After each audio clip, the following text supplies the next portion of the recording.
El regidor d'Obres, Héctor Llorens, i la regidora d'Educació, Rosa Jiménez, han visitat esta setmana el menjador del Col·legi Mas de Tous.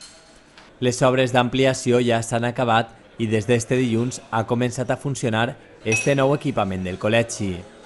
Amb aquestes obres s'ha aconseguit duplicar la capacitat de places del menjador, que ara plega a cobrir la totalitat de la demanda que té l'escola. La regidora d'Educació ha manifestat la seva satisfacció en què es posa en marxa este menjador. Realment n'hi havia una mancança de places, s'havia quedat xicotet, abans les construccions de centres se feien perquè la realitat era una altra, no necessitaven tant d'este servici. Què passa? Que al entrar tant les dues parts de la família, pare i mare, en el mercat laboral, se va crear una necessitat. En aquesta necessitat se va notar que se va quedar xicotet, perquè n'hi havia més demanda que oferta. Ampliar el menjador del Mas de Tous ha estat una necessitat als darrers anys.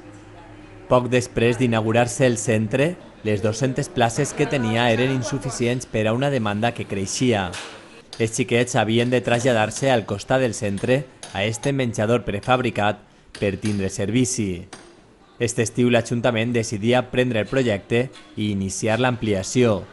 Es passava de donar servici a 200 xiquets a 400 en un menjador definitiu a l'interior del centre. És un projecte que anem darrere d'ell des de fa molts anys.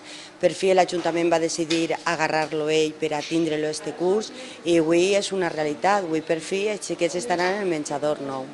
I junt a aquesta ampliació de taules i cadires també s'amplien els accessos al menjador. Abans només hi havia una porta i ara en tindrà 3. A més, milloran la zona de treball a la cuina. L'Ajuntament ha primat les millores que oferia l'empresa constructora en estos equipaments. Noves neveres, fregidores, foc i material de treball per facilitar la faena ara que el centre tindrà més xiquets que atendre. Una de les avantatges bones que té, que podem traure, era les millores en la cuina. Sobretot en l'hora dels aparells, hi ha aparells que s'han duplicat, com per exemple és el rentaplats, antes n'hi havia un de 200, ara està el de 200 més el de 400. La marmita, antes n'hi havia una, ara n'hi ha 2, que hem aprofitat les millores per destinar-les a aparells que puguen funcionar més fàcil del que funcionaven. Un menjador on esta setmana hem començat a veure els focs en marxa de cara a preparar el dinar per als alumnes del centre.